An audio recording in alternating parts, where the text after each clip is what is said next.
Some say they have seen a gigantic living being, several stories high. We're all going to die.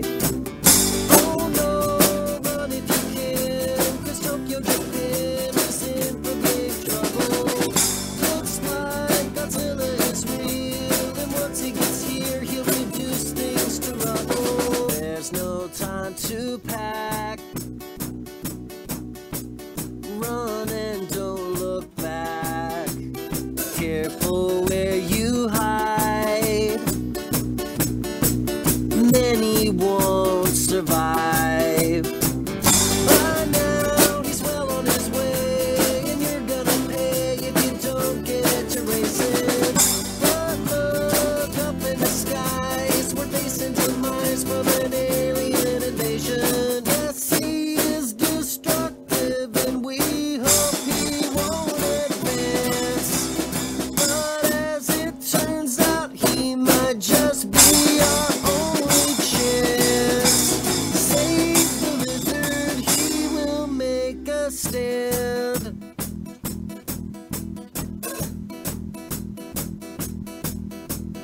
City filled with screams and deadly laser beams.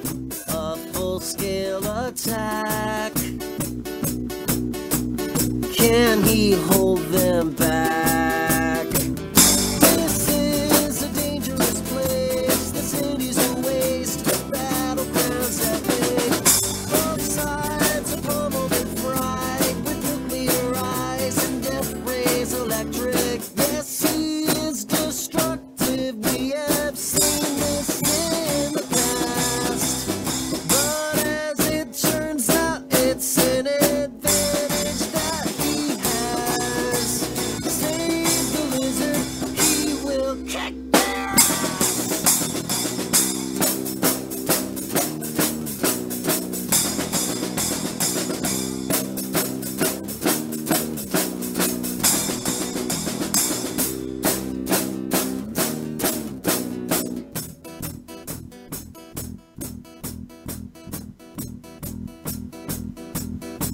The air has gotten thick with broken glass and steel and brick. The aliens are no more. Hear Godzilla's mighty roar. And so the battle was won, and when it was done, he retreated to the ocean. And if we're ever attacked, now that he'll be back, at least that's what I'm hoping. Yes, he is destructive, partly from gargantuan girth. But as it turns out, you know it could have been much worse. Save the lizard, he will save the earth.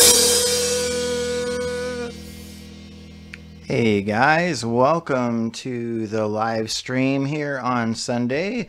This is the Bryce Health Program, and today I have a very special guest. I'm about to bring him on. Let me get like one last thing straightened out here, and there we go. All right, and we will pull this up. I gotta pull up my preview editor thing, and I think we can go live. Look at that, guys. We have Bacon Man Dan live on the stream with us today. Dan, how are you doing? Good. I just unmuted myself, so can you hear me okay? Yeah, you sound great. Yeah. Good. And you guys out there in Twitch and YouTube land, please make sure that you let us know if you're hearing us and seeing us, and if everything is working great. Bacon Man Dan is Dan QUIBBEL of the Bacon Experiment, thebaconexperiment.com. He also is doing a 7-day free keto challenge, and he'll tell you more about that. What we intend to do this hour is as you guys know, we like to have a lot of fun having like an open chat, an open discussion, and you guys are welcome to banter back and forth amongst each other and with us. But in addition to that, we try to answer as many kinds of keto-related questions and nutrition and health-related questions as we possibly can, being that we're not doctors and we can't give medical advice. But if you need medical advice, you should definitely be seeking out a medical professional to do that for you. But in the meantime, we are here to try to answer as many questions in whatever capacity that we are able to as basically citizen scientists. And both Dan and I have spent a considerable amount of time geeking out, reading studies and reading science journals and stuff like that. Dan and I have quite a bit in common as far as our approaches and our mindset with food and how it can heal you and how it can change your entire life. So without further ado, Dan, what would you like to open up with? Well, I guess I'll just say hello. And yeah, I agree totally. I think, we're on the same page. And I think I've learned, I think just as much from doing actual experiments and testing things out for myself as I have through, studies and, like you were saying, looking into the scientific journals and publications and things like that. But I think I've learned more actually just from experimenting on myself and doing my own N=1 experiments. As of you, and yeah. I guess, you've learned the same thing, doing the same, doing the bacon experiment and, always trying different things. And I think that's the best way to learn, and how to find what works for you, I think, is by experimenting and, and keep experimenting until you find something that works for you, and then you can see results and to track results. Like, you need to track it somehow. It could be with how you feel, or, measurements, or body weight, or just energy, mental clarity. All these things matter in health, and if you pay attention to them, it is the only way to really figure things out for yourself, is just by paying attention to all these things and tracking different metrics. And I think just how you feel too is can go a long way in telling you if you're on track and doing something that's right for you specifically. So Dan, what got you started on the whole bacon thing? There had to have been some trigger point that made you say, enough is enough, I just need lots of bacon? Yeah, well, there definitely was. I think, that exact point, there was a lot leading up to it. I had decided, I'm 44 now, and just before I turned 40, I was about 38, I guess. And I knew 40 was coming up, and I thought, I got to do something, make some changes. I was struggling just doing simple, normal day-to-day stuff. And I went to a vegetarian and a vegan diet and a fruit diet, and started playing around with fasting and juicing. And like, when I say juicing, I mean fruit juice, not, right, yeah. The other stuff. But yeah, it was right when I was doing, my fruitarian thing that I had got the worst case of gout that I ever got in my entire life. It lasted for 6 weeks of gout, very painful, very uncomfortable. I'm in Canada, so here I was in the Canadian winter, right during the coldest part of the winter, and I'm wearing a plastic bag on my foot to kind of get around because my foot's still swollen. I couldn't put a shoe on. And I kind of just, I went through 4 different medications and literally 6 weeks of, a swollen, painful foot, where even a bed sheet on top of it touching my foot would be painful. Like, that's how sore it was. Mm-hmm. And I thought, I was listening to a podcast, Abel James, the fat burning man, and he was talking about bacon and eating fat and how vegetables were just a transport for fat. And I was like, this guy is crazy, but he has a 6-pack and he looks like he's in great shape and great health. And I thought, what do I have to lose? Here I am eating fruit and vegetables that I don't like. I'm not enjoying them. And my health is going downhill. Like, fruit and vegetables were supposed to be the answer, right? I'm finally going to do it. I'm going to have what's healthy for me. And no, it actually made me very sick. So I my wife was vegan at the same time, and I suddenly decided to cook up an entire pound of bacon, and I did it in a frying pan, which I suggest people do oven cooked, not frying pan. But I did a frying pan of bacon and kind of never looked back. I really enjoyed it, and I did that for a couple of days. I cut out the fruit and I started doing like meats and vegetables, and my gout went away within a couple of days. And I was kind of like, I must be onto something here. Like, why is this working? Why is this, why of all things, bacon and, right, cutting my fruit out? Why is that working for me? Why the thing that's supposed to be like the antithesis of what's supposed to get you better or anything, right? Yeah, it was definitely a bit of a wake-up call. It at least made me want to learn more about why this works. Isn't this supposed to clog my arteries and kill me? Yeah. So, What you said something before about how Crystal didn't want you to do it, how she was terrified of you wanting to do this, right? Yeah, she was definitely worried. But I'd been listening to this, I'd been listening to the podcast for a while, and I had just kind of found, actually right then I'd only been listening to Abel James when I was going to do the bacon experiment, which is something totally different, right? That's kind of next level. That's not cooking up a pound of bacon. Right. She was like, "What are you doing? You're totally off our, vegan diet here. And I can't believe you're having bacon of all things." And yeah, you're breaking the world, right? And I was like, I gotta try something different. This isn't working for me. So, but yeah, when I actually decided to do the bacon experiment, that was definitely further along. I had already been low carb, in keto. I had already moved away from paleo and on to keto and low carb for over a year and a half. And I'd talked to a few people, and I started researching it beforehand.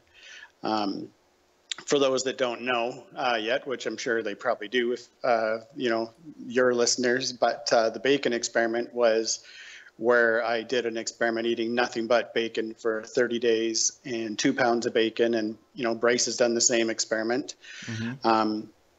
I did not expect to see the results that I did. I thought this isn't really going to harm me, but I didn't expect it to work so well for weight loss and, for my blood pressure to improve so much and all the other health markers that did. But yeah, when I did that, I reached out to Jimmy Moore, actually. I was listening to his podcast and Live and La Vida Low Carb, and I private messaged him, and I didn't really expect a response. He had tens of thousands of people following his page, and he answered me right away. He's like, "Yeah, go for it, buddy." He's like, "I think you should try it out." And he's like, I did something, or said I come up with something called an egg fast, or like an egg fast or whatever. He did that years before, and he actually had pretty good results with his egg fast. So he said to bacon, he's like, I haven't seen anybody do that. He's like, I think it's a great idea. Like, track everything and let me know how it goes. And I had actually got his book, Cholesterol Clarity, because, I thought my cholesterol is going to be bad, and, my arteries are going to get clogged. That's what my family was telling me. So yeah, I actually listened to his audiobook, and that kind of put my mind at ease, and I decided to go for it. I think I researched for maybe a month or so to kind of see is this going to work out for me or not? Is this actually sane? Yeah. I mean, that's kind of like, that's like the final, like for me, the final month before I started doing keto was like me trying to judge, is this actually sane?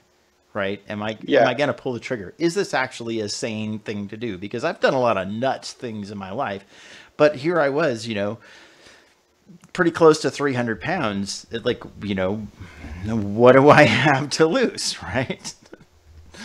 I don't know if you were in that that's situation. Kind of where I was. Yeah. Same place.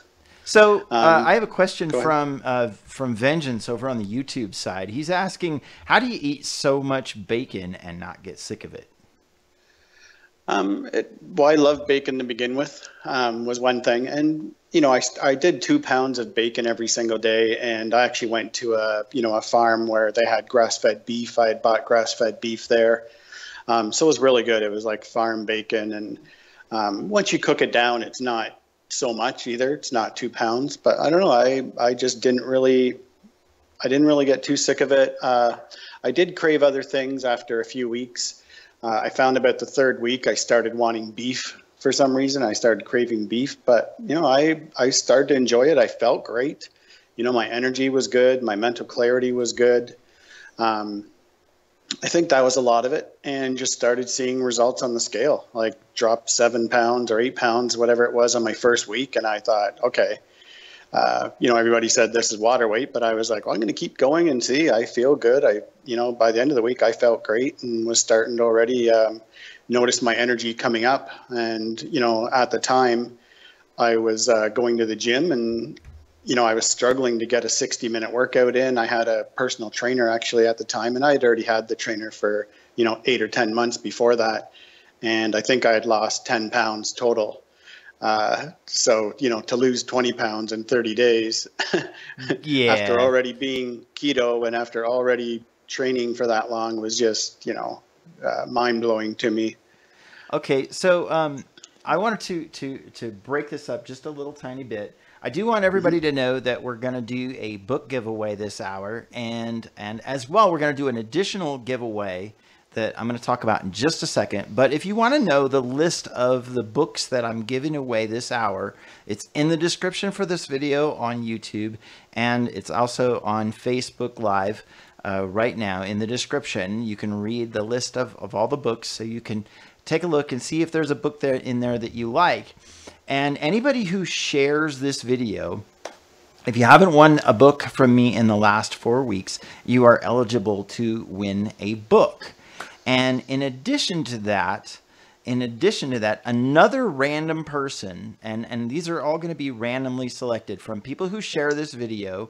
If you share this video and you say you shared it in the chat down here, either on YouTube or Twitch or on Facebook, you're going to be eligible to get one of those books. But in addition to that, another random winner will also be selected for what, Dan? Well, we're going to do a keto coaching call. So that's one-on-one. I, help you figure out some macros quickly that you can follow. And, if you're already hopefully you're already doing a low carb diet or keto diet, but it doesn't have to be. I can help get you started as well. We could spend our time doing that. If you're someone that's already doing low carb and you're struggling with weight loss, then we'll cut right to what works, and I'll give you as much information as I can and do a quick one-on-one keto coaching call. It can be through Skype or Facebook Messenger, or video, audio. There's lots, we're in the whatever technology basic age here. So platform that whatever they works use, for them. They can get a hold of you. I'll definitely share some great information that way. Excellent. So you guys are given like a great opportunity. I know Dan doesn't like give this stuff away lightly. So don't think of this lightly. Like, Dan is very serious about wanting to get this out and get people started on a very healthy way of living, and to cut right to the chase and really like kind of get past all of our excuses. I have a few questions that I've written down that I would love to ask you, Dan, and get out there. And these are going to be, there's quite a few of these. So I'm kind of going to do these kind of rapid fire format. So if you could like keep the answers to like 2 to 3 minutes each, that'd be great. Okay. And then we can also this may inspire you guys to ask questions as well out there. So if you guys have questions, and if you're spurred on by some of these questions, then please get them out there, because we would like to really address them back and forth. So number one, do you exercise? Right now, all I do pretty much is go for walks with my wife. We try to go every day. Today it rained, so we didn't get out, but most days we do.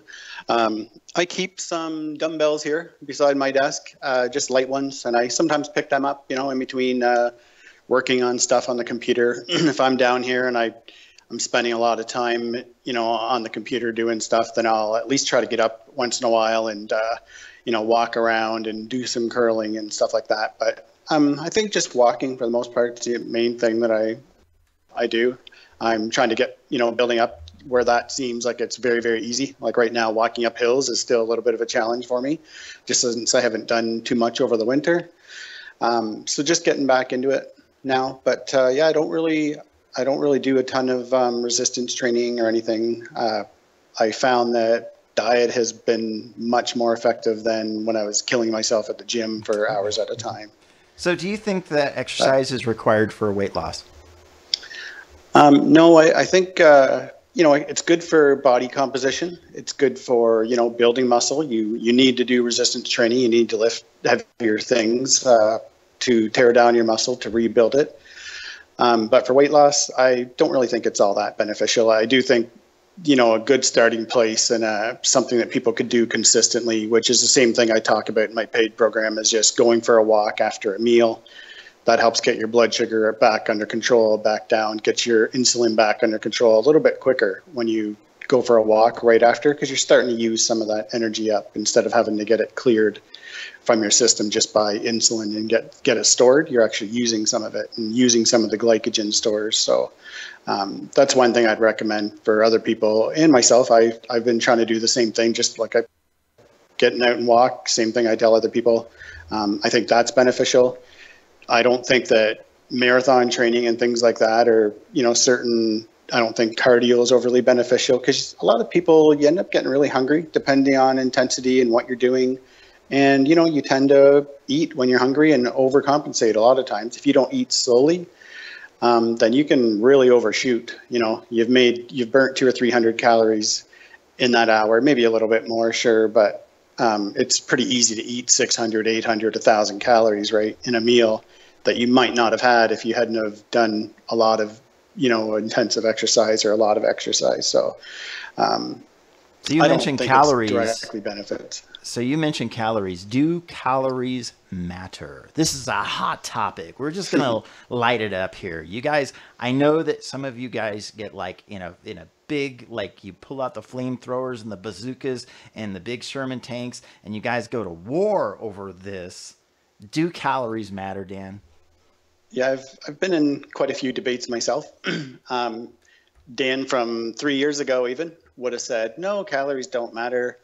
Look at me, I'm eating 2,500 calories worth of bacon every day and losing weight. But then I realized that I'd made a bit of a mistake. After you cook bacon, a lot of that fat gets rendered off and the calories are actually drastically less than I first calculated. Pretty big overlook. So yeah, I definitely gonna have to say calories do matter. When I didn't pay attention to calories, my results were very little, even on a strict keto diet. And there's been times when I've gained. I've had people, so, you're supposed to have 2 pounds of bacon a day for the bacon experiment before cooking. And for women, it's 1.5 pounds before cooking. I do have a point here. So I had one woman was eating 2 pounds of bacon instead of 1, and it was 2 pounds after it was cooked. So it really was 2,500, 3,000 calories a day instead of the 1,200 that, it should have been. And she was gaining. She was starting to gain weight. And she's like, why am I gaining weight? I'm doing it right. I'm having the 2 pounds like you said. And I said, well, actually, it's supposed to be 1.5 pounds. Uncooked. And she's like, what do you mean uncooked? You're supposed to eat it raw? And I go, no, you're just supposed to weigh it before you cook it. She's like, oh, I've been eating 2 pounds cooked.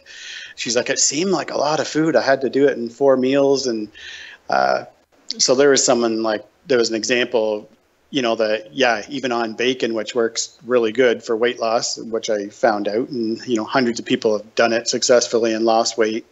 You still can't eat too much, even of that or any keto food. So yeah, calories absolutely matter. Once I started paying attention to them and getting into a calorie deficit, I was able to just keep going like all the way to my goal weight. And I really felt like, okay, now I know what to do. It is calories in the end. Keto really helps you get appetite control. Now that doesn't mean that I'm saying that, macros don't matter. I'm just saying that calories definitely do. They're an important piece of the puzzle. And without a calorie deficit, you're not going to burn body fat. So here's my approach to it. I think that calories do matter, but what But my approach to it is that if you're listening to your body and you're stopping eating when your body just naturally says that you're not hungry anymore. And if you're eating the right kind of foods, like, we eat the right kind of foods, your body sends those signals almost like clockwork, right at the right time. And then you stop eating and you find that you are in a calorie deficit. If you're not force feeding yourself past that hunger signal, you probably end up in a caloric deficit. That's the difference between calories matter and it's required to count your calories. So what do you think? Do you think it's important? Do you think it's absolutely essential to count calories? No, that's exactly how I look at it as well. I don't think that really you have to count calories. Most people don't. If you do keto and you do it properly, there's a lot of things that can go wrong. Like if you're having a lot of very nutrient dense foods like macadamia nuts and certain nuts, peanut butter is very calorie dense. There's certain foods that are very calorie dense and they're easy to overeat. But, if you're eating the right foods, like you said, which would be meats and eggs and mostly non-starchy vegetables, it's really hard to overeat those things. I've done something where I ate nothing but salmon for a week, and that was, even to eat 800 calories or 1,000 calories of salmon every day is very difficult. Like it is, yeah. You eat 500 calories of salmon and you're just so full. And it's a very nutrient dense food. It has really good omega-3 fats. It has a lot of protein, and it's very satiating. Same with eggs, right? Can you imagine eating a dozen eggs? Right. And that's only 800 calories. I've actually done it. Yeah. And I'm just going to put it out there. So if you eat a dozen eggs, everyone downwind from you just hates you. They hate you forever. And in fact, it's so bad, you might hate yourself. It's bad when you can't stand you. You just had to throw that disclaimer out there for someone that's going to try it. But yeah, I find 6 eggs is a really good meal. Like if you want to have a meal of just eggs around that, you're pretty full. You eat 6 eggs, you're full. But 6 eggs is the same as 3 tablespoons of peanut butter. You eat 3 tablespoons of peanut butter, you're just getting warmed up. You're on to the rest of the jar, with sugar in it especially. It just, you're going to keep going at it, and it's not going to really be that filling. There's so many different ways of calories either being satiating or just kind of spurring your hunger on. So, macros definitely matter. Fat, protein, carbs, they all act very differently in the body. And I do think that hormones play a huge role. But what, a ketogenic diet does to fill you up and keep you satisfied, it allows you to get that, calorie deficit much, much easier. And that's why I've adopted it as a lifestyle. I've never been able to do that with any other thing that I've ever done, and I've tried it all. Like when I mentioned the vegan and the fruit diet and stuff, that was only the tip of the iceberg. Like I've been dieting my entire life. I was obese at 13, and I was always up and down in weight. I found a few things that worked, but nothing like this. It's been 5 years now, and I've been able to maintain my weight lost right at my goal weight for 2 years. So I feel like I finally found it, and I am in for life. That's amazing. Blazing Beats asks, how much does it weigh after you cook it? I don't know exactly. It depends how long you cook it. I would recommend cooking in the oven, and I always fold my bacon. Usually about half of the weight would get rendered off, I would say. And a lot of that is fat, but also a bit of water. A bit of water comes out. There's some water weight to your bacon or any meat, really. Once you cook it, it'll get more dehydrated. So probably weighs half or less, maybe even less than half what it started at. So 2 pounds of bacon would end up being maybe a pound or 400 grams. A pound is 450 grams. So yeah, about 400 grams, I would say.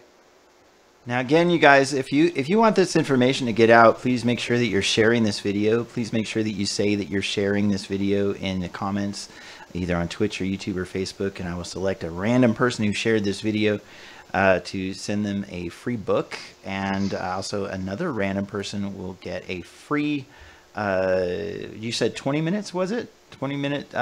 Yeah, I'll do a 20-minute call, but I mean, if we're getting somewhere and the person is starting to develop a plan, it might go a little longer. I'm not, I'm not going to be so stingy on it that at 20 minutes I'm hanging up. Okay. But we'll do a 20, you're 30 done. minute call. Click. And I'll cut to the chase and give some, really good advice that's going to work.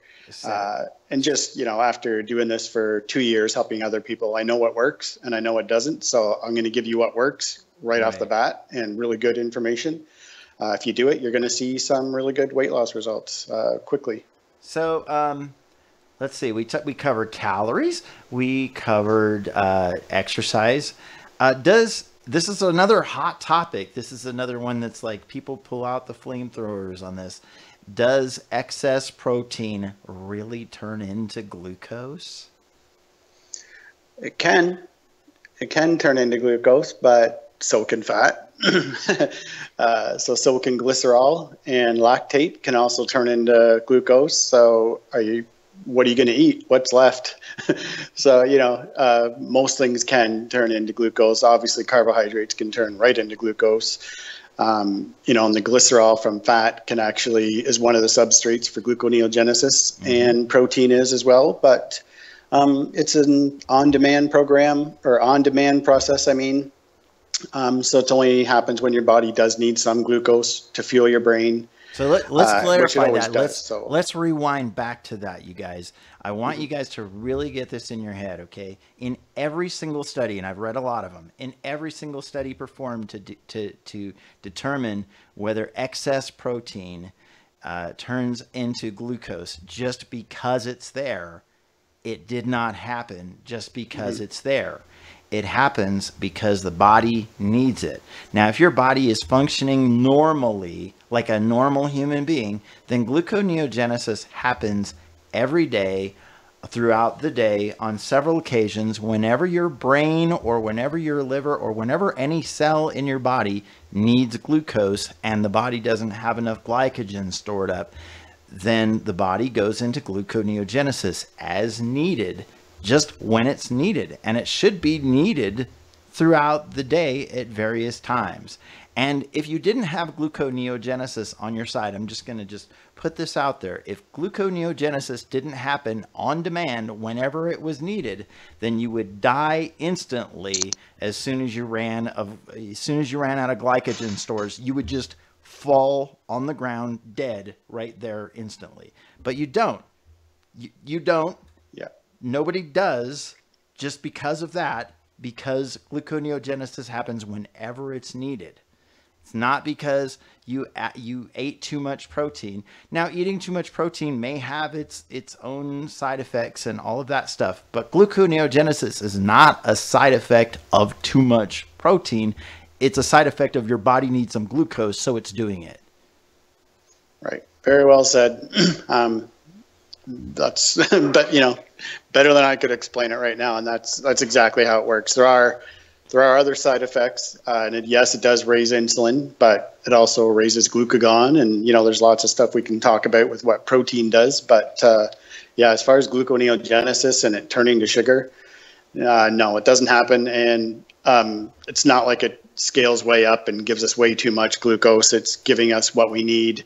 And it's absolutely keeping us alive, keeping our brain functioning.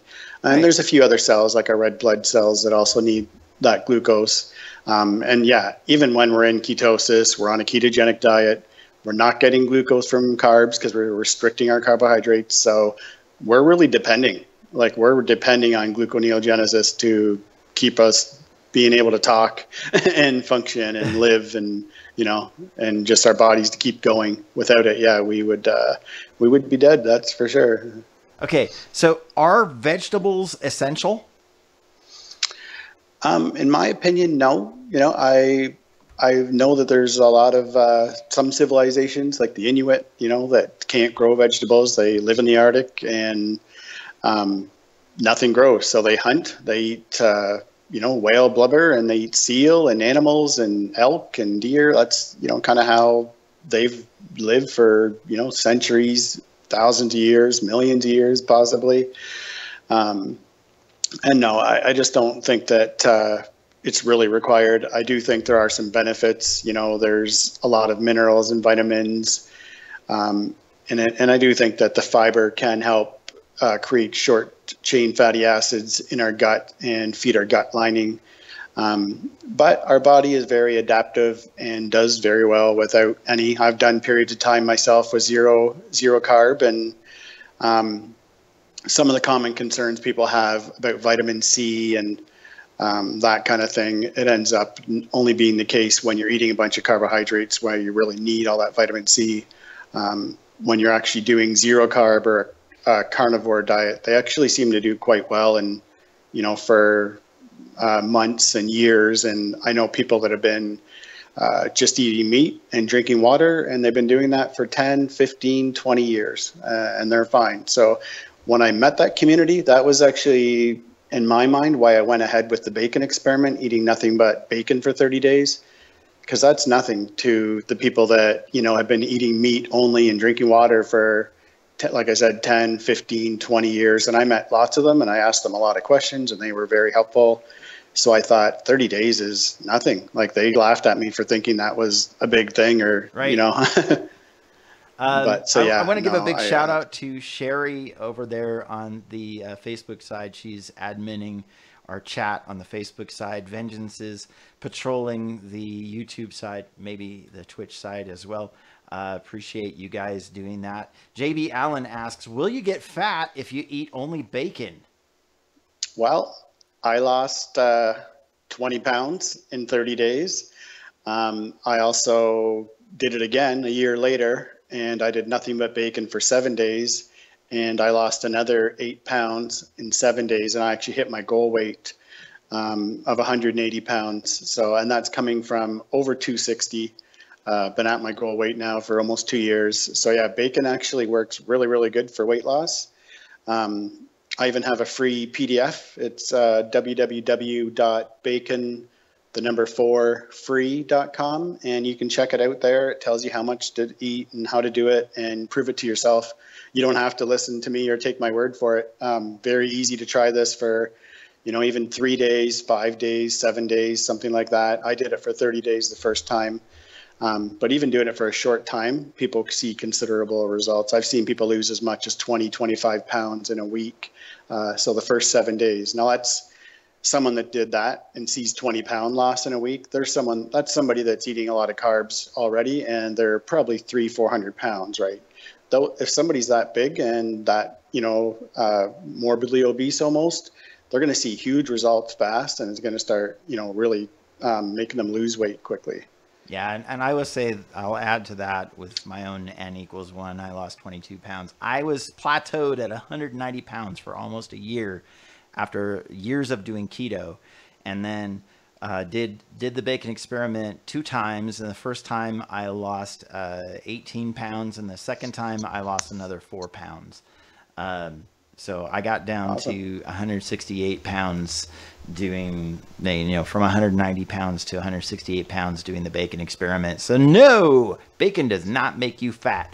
I have 2 quick questions. This one's quicker than the last one. Vengeance says, does it matter if you use a light, medium, or dark roast when it comes to making a bacon latte?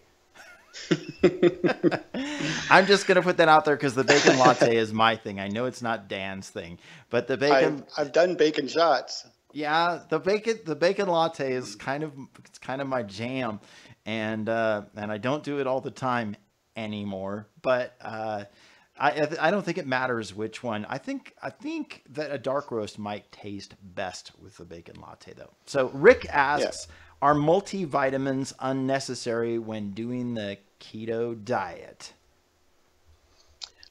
Yeah, they're not very necessary. I mean, I do take some supplements. It depends what your goals are. It depends what you're eating. I mean, if you're eating a lot of green vegetables, then you're, probably getting a lot of nutrient dense foods in. If you're eating a lot of meats even that are more nutrient dense, then you probably don't really need to supplement very much.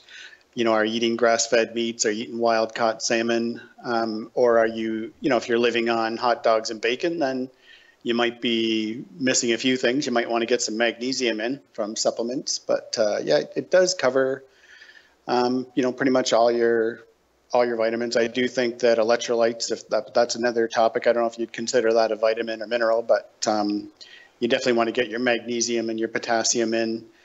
And, you know, bacon covers your sodium and your salt that you might need. So might be not the answer that you're looking for. But yeah, as far as vitamins and minerals, you can get all you need. It's, you know, a lot better. I'd say you get more nutrients having a well-formulated ketogenic diet than you do having a standard American diet where you would need to supplement. I think my side of this would be that, number one, if you're eating keto, chances are, here's what I know: if you're following my instructions or if you're following Dan's instructions, then you're eating a ton of nutrition. You're just eating a ton of nutrition. If you're following either me or Dan, because I've seen Dan's first week menu, it's nutrient dense. You're eating real food, as opposed to what you probably would typically be eating on a regular day, where you should probably supplement whatever you can get. But here's the thing too. My personal opinion of it is, here's one of those things that you should use a doctor for. You go to the doctor and you get some lab work done and you find out what you're deficient in. Specifically, find a quality supplement for those specific things. Like, I found out that I'm vitamin D deficient. Despite being years on keto, vitamin D deficiency still lingers on. So find a good quality vitamin D supplement and be choosy with your supplements. Read some material on what's the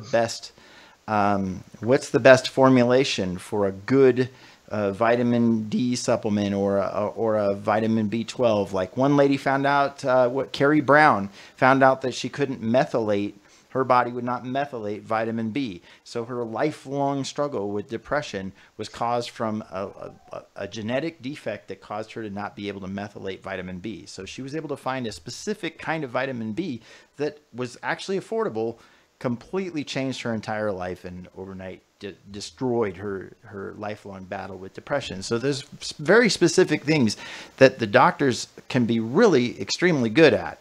I don't have a whole lot of favorite doctors, I'll just be honest. But this is one thing that your doctor can help you with is get your labs done, find out what you're really deficient in, and specifically target those specific things.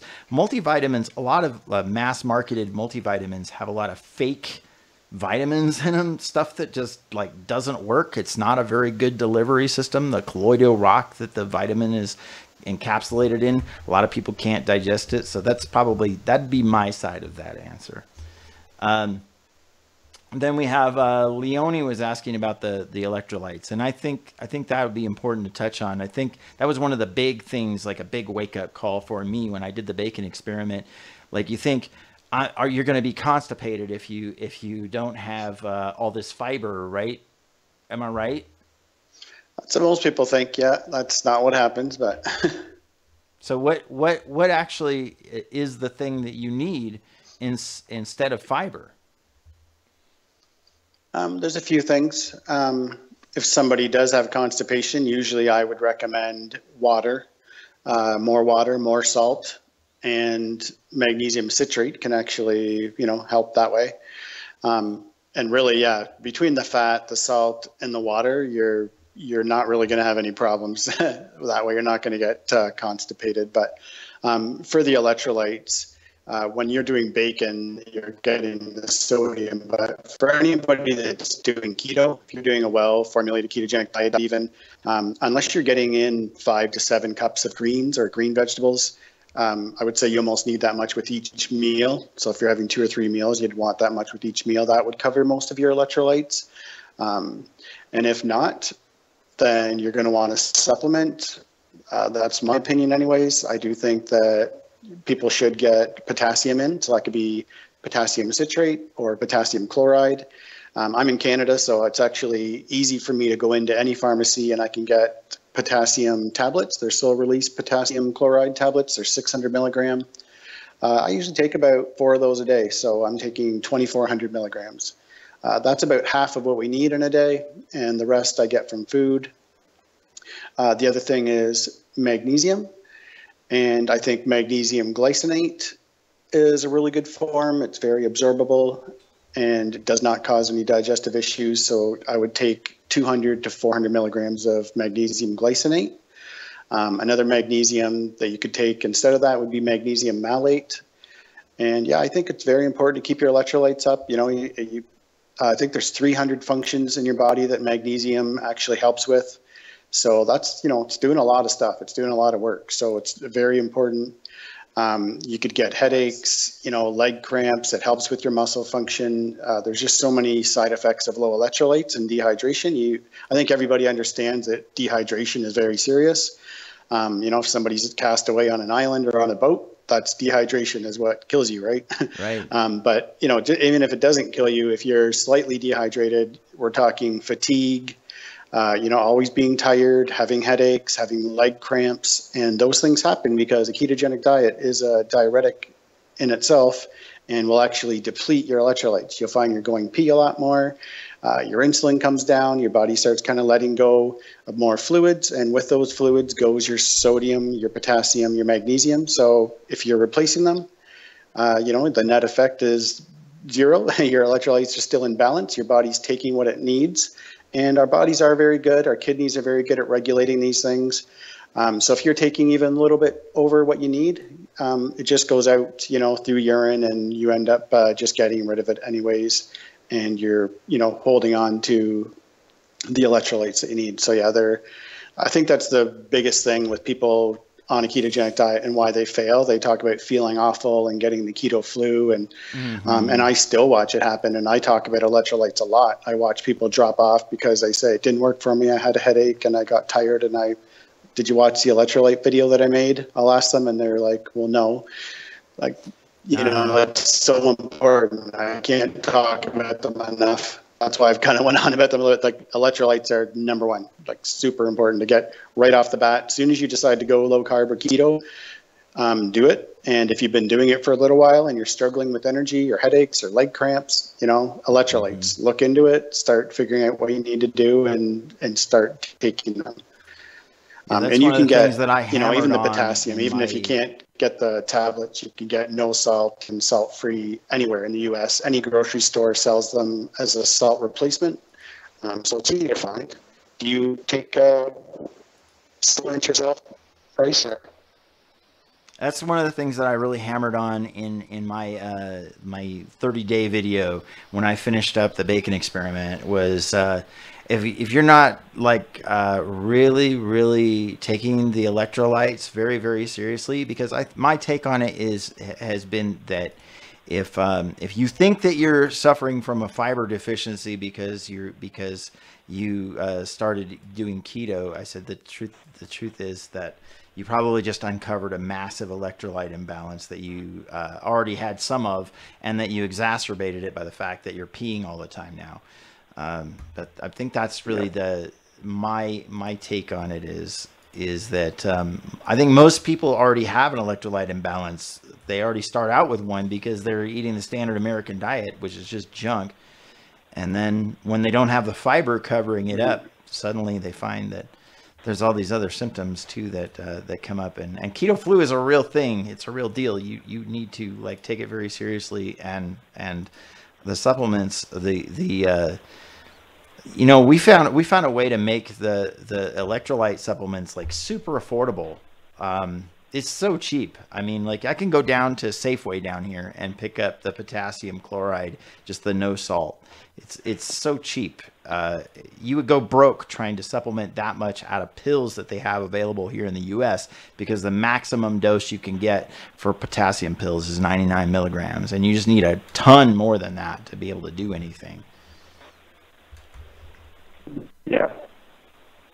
Yeah, and when you can do half a teaspoon of the no salt for, you know, and get something like, I guess, 1,300 milligrams.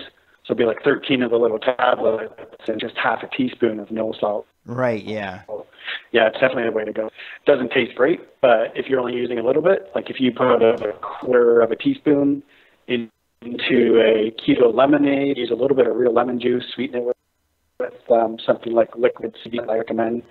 That's one way to do it. Or inside chicken broth, you know, this winter, if it's cold out, broth is great, you know, and you put a little bit in, drink a couple of cups of those a day, and that's usually at least keep people from getting deficient, or I guess it's hypokalemic when your potassium gets really low. That generally tends to affect people more than potassium is probably the biggest thing people don't get enough of, like rather than sodium, because sodium's in so many different foods. And magnesium kind of takes a longer time to show itself. Like, Right. you know, while it is very important, it doesn't show up in 2 days like lack of potassium tends to. Right? We're having a little bit of breakup here, so if you guys are seeing a little bit of breakup on Dan's side over there, I'm apologizing for that ahead of time. We have about 5 minutes left, and we still can hear you, Dan. So we're gonna go ahead and just roll with it. I want to remind everybody that we're going to be doing a giveaway at the end of this. I will be contacting a random person who has shared this video and offer them a book, and a random person who shared this video and offer them Dan's personal one-on-one coaching call. He'll be giving away one free one-on-one coaching call with one of you guys who has shared this video. So appreciate that. I think we have a couple other questions. Okay. Someone says they just figured out the chat and they love the bacon experiment and they shared this video. So thank you very much. And I want to tell everybody about the Beyond the Bacon Experiment. Dan, tell us something about Beyond the Bacon Experiment. Well, it became pretty apparent, I guess, after doing my group, the Bacon Experiment, and other people doing exactly what you did. You know, doing 7 days of bacon or 10 days of bacon and just seeing really good results weight loss wise, and their health started improving. And then after that, they were lost. Like people that didn't know much about low carb or keto, they didn't know what to do next. They said, well, can I live on bacon? How long can I do this? Can I do this for 30 days, 40 days? And some people did. But when they found they went back to their old standard American diet or whatever they were doing before, they would start putting the weight back on, feeling tired again. So I wanted to basically help them and explain how to do a ketogenic diet and never just send them to other people. And what happened though is that everybody teaches it differently. A lot of people were teaching a ketogenic diet, so they were saying have fat, have calories, don't matter. They were getting bad advice, basically. So, and these were even from people I respected and I was friends with. Their advice worked really well to put people into ketosis, but that's why most people tried the bacon experiment. It didn't work very well. So I decided to basically take matters into my own. I created a program to people what to eat, giving them a food list and menus. I made 30 videos that educate people. They get posted every single day. All this takes place in a private Facebook group. And my wife does a video every single day too that goes up and gives people a motivational video, so helps them with their mindset. I talk about electrolytes, everything we've talked about here, artificial sweeteners, what sweeteners are okay, which ones aren't, what fats are good, which ones aren't. You should be having how much fat. I get into stuff like that, but I really don't make anybody calculate all these things. I just say eat 6, or I have a menu that says like eat 5 pieces of bacon, eat 5 eggs, and try to keep it as simple as possible. They follow this and they have 60 different options. So they could have a bowl of beanless chili, and I give them the recipe. I tell them how to use and using pork rinds, for the breading that goes on, and there's tons of different recipes like that, and I'll tell them how much to eat in portion sizes. And it's basically a weight loss program. Shows them how to do it properly, how to get their electrolytes in, and everything to not run into any problems. So the typical things that stall people, like the keto desserts, and I find eating all the extra fat bombs and bulletproof coffees and things like that, I've eliminated and give them just exactly what they need. So it's, meats and a lot of green vegetables, but that sounds somewhat boring, and I've made it interesting just by, making all these different recipes like ribs and wings and bacon wrap burgers stuffed with, vegetables and some mushrooms and things like that. So, by the way, I'm like the biggest fan tasty. of your pork rind chicken tenders. Oh my gosh, I do those up in the air fryer, and they're just ridiculous, and the whole family is just like completely going nuts over them. We're hitting the 5 o'clock mark here. But I want to give Dan a big shout out. I want to tell everybody about the Beyond the Bacon Experiment program. It is his paid program, and what it is he gives you menu options. You can choose any one of these things for breakfast, for lunch, for dinner. It is a food plan that is like fail safe. You kind of can't screw it up if you follow his instructions. And there's inspirational coaching, and I've done the first week, the free 7-day keto challenge. I encourage any of you guys to do this free 7-day keto challenge. It's in the link the link is in the description. And if you want to continue with the Beyond the Bacon Experiment with Dan, he has openings right now for the Beyond the Bacon Experiment. And I encourage any of you guys, and by the way, Dan, I don't know if you know this, but every one of the videos that I post on my YouTube channel, since I started streaming, I've had a link to the Bacon Experiment. So I want everybody, I'm not the guy that does the meal planning. I just haven't been able to buckle down and like put that together.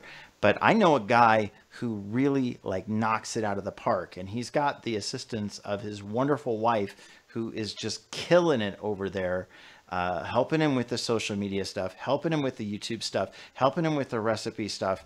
And you guys have like the teamwork challenge thing going on, and I just want to give a giant shout out to you, Dan, and your wife Crystal, both, for the marvelous work that you've done. And I would refer anybody, gladly feel very comfortable with referring any of you guys to him if you need personal one-on-one coaching, if you need that kind of meal planning going on. The Beyond the Bacon Experiment and Dan's personal coaching is second to none. So Dan, any final words Thanks, before Bryce. we part?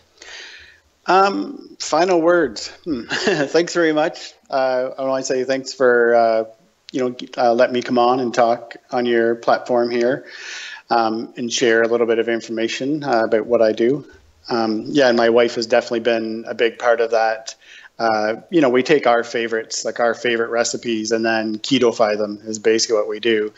So instead of having stuff with a lot of sugar in it, which everything does these days, we've made a really good version, just as good, if not better sometimes, without all the sugar and without all the carbs in it. I don't really have a clever quote to end here, but I do recommend, if somebody's on the fence or if they're struggling with their diet for weight loss, I would try the Bacon Experiment. Like, it really does. It's a really good starting place. And what I love about it, it is bacon only. You're eating nothing but bacon. So, for men, especially if you're around 200-pound mark, I would say, or over, you'd want 2 pounds a day uncooked weight of bacon. But trying the Bacon Experiment, it's giving you enough salt and sodium. So that's one less electrolyte to have. And I think that's partially why, it works so good and people feel great doing it. Their energy is good. I'd suggest doing it. Try the Bacon Experiment. It's a good way to see what happens when you get rid of all these keto desserts and you get rid of the bulletproof coffees, or if you're on a standard American diet and you don't even know what a keto diet is yet, and you're seeing this, eating nothing but bacon, that's going to put you into ketosis probably in about 3 days. You might, if you're taking the electrolytes that we've talked about here, you're going to actually feel pretty good, and you won't feel terrible by day 3.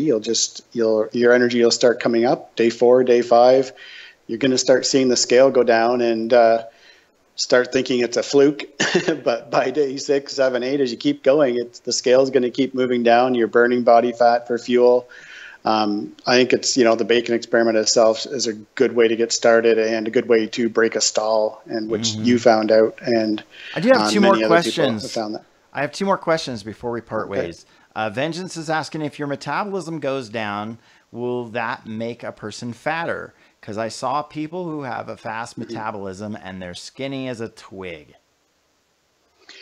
Yeah, I actually just talked about this. Somebody was asking me about starvation mode, and that's something I researched early on. So for me, it's something I figured out, 5 years ago, kind of thing. It's a myth.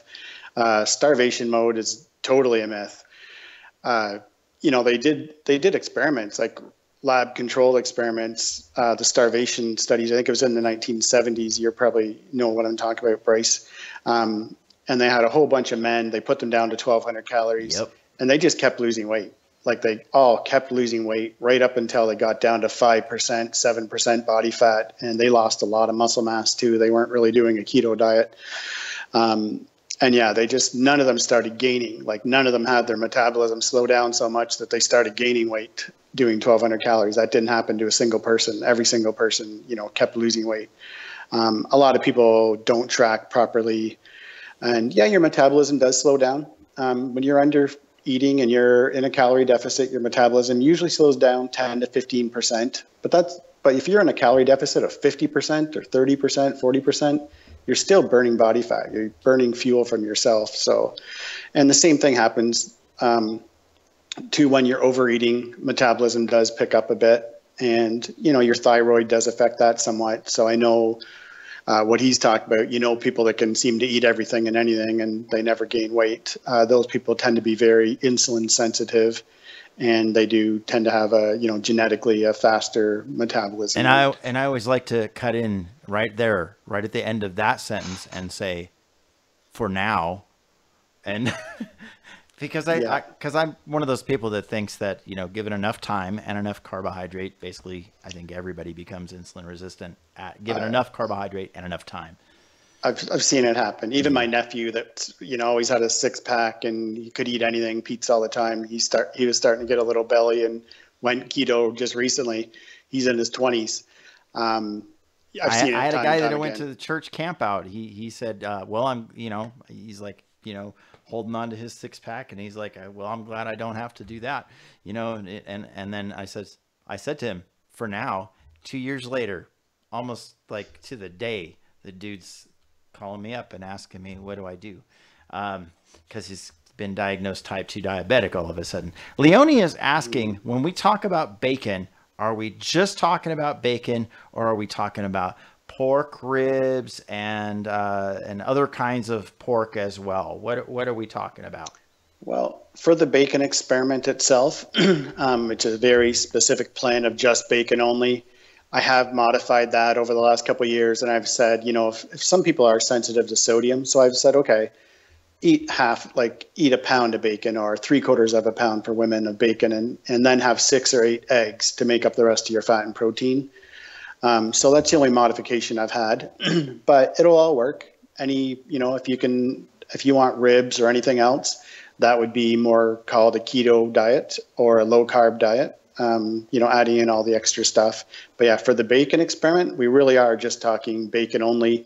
And this isn't something to take on as a lifestyle or something too long term, although Bryce and I have both done it for 30 days. I know people that have done it for 30, 40, 50 days. I think 50 days was the longest. That person lost over 40 pounds. So that's a dramatic weight loss for them. But I would never recommend anything I haven't tried. So 30 days is about as far. It's more supposed to be a short-term intervention. And yeah, all those other things will work. Pork ribs, or pork tenderloin, or really any meat is going to work on a ketogenic diet and still work well for weight loss. But for the bacon experiment, it's just bacon. It really is. I think when I did it, I did have an adverse reaction to the amount I don't know if it was to how the curing process was, or what it was, or just the fat ratio itself. I know that Michael Eads himself said, and his wife said this was gross, that a certain amount of fat tends to grease the chute, and so it pretty common, yeah. Right. So that does change though. I did find that that for myself, when I did it, I was lacking protein. I needed more protein, as you know, because you and I have talked about it. And I ended up upping my protein and just shortening down the fat a little bit by substituting in like pork loin roast, and still trying to get like upwards of 1 gram of protein per pound of lean body mass for myself in this particular case, because my job was particularly strenuous. And now some of you know that since last Sunday, I've been full on carnivore, like no plant, nothing, just meat and eggs and some small amounts of dairy. Like, I scaled way back on any cheese and dairy, and I don't eat it every day, and how much I eat is scaled way back. But meat primarily, and most of that is like pork roast and like a combination of between, you know, various pork roasts and pork belly. And because holy cow, I do think that air fried pork belly might have been the forbidden fruit that was on the tree of knowledge in the Garden of Eden. I'm pretty sure of it, because if you eat that, man, you definitely know the difference between good and evil. Anyway, you guys, I want to thank once again Dan QUIBBEL of the Bacon Experiment for joining us, and I just want to wish blessings on you and Crystal for your everything that you're doing, and all of your journey that you've been through, and everything that you've helped me with personally. I just want to bless the living tar out of you guys.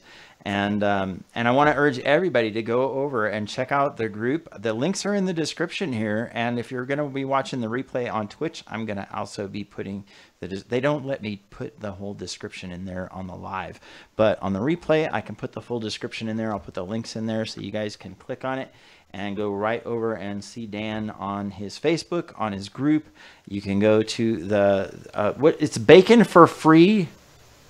Is that right? Yep. www.bacon4free.com, and that gives people the free PDF, which, you know, explains how to do the bacon experiment. You I guys think the gotta bacon read this experiment PDF. group links in there. So yeah. That PDF is no joke. That is the plan. That is the game plan. If you want to do the bacon experiment, you need to read that thing cover to cover. And then when you're done reading it, you should like read it again.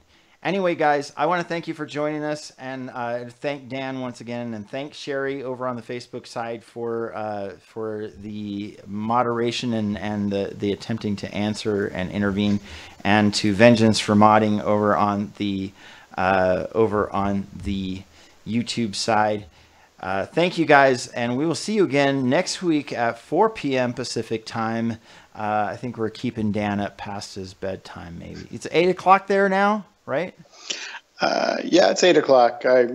After I get off here, actually, I'm going to go make sure my kids are getting into bed. They have school tomorrow. But yeah, this was great, Bryce. Thanks for having me on. I'll definitely share this one out as well. Sweet. And I'd love to have you again sometime. It'd be great. You're an awesome guest. Thank you very much. Thank you, Bryce. Thanks. All right. Y'all have a great night, and we'll see you again soon.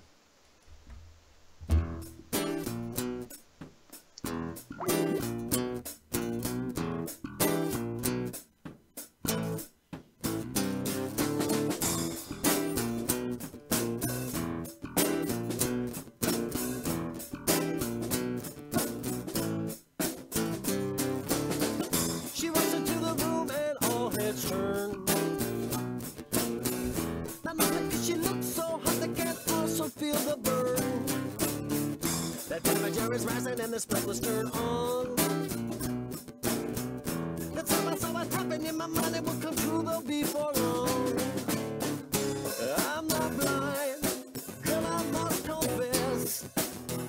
You could scorch muffins if you touch them when you wear your evening dress. I need a glass of water, I need fresh air. I tried to get some loving, but the room is like an oven when you're in here.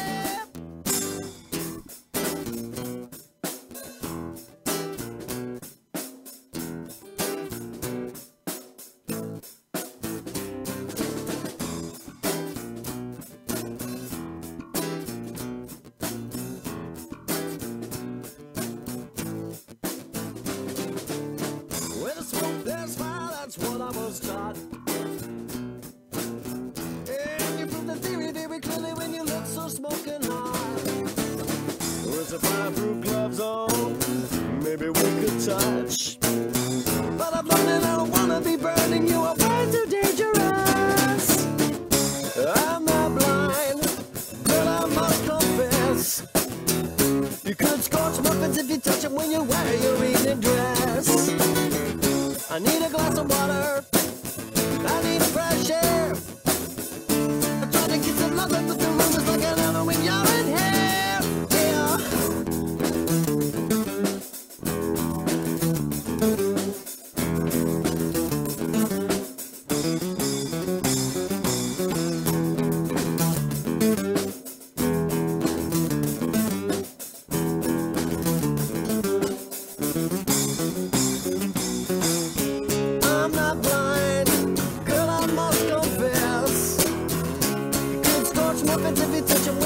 you've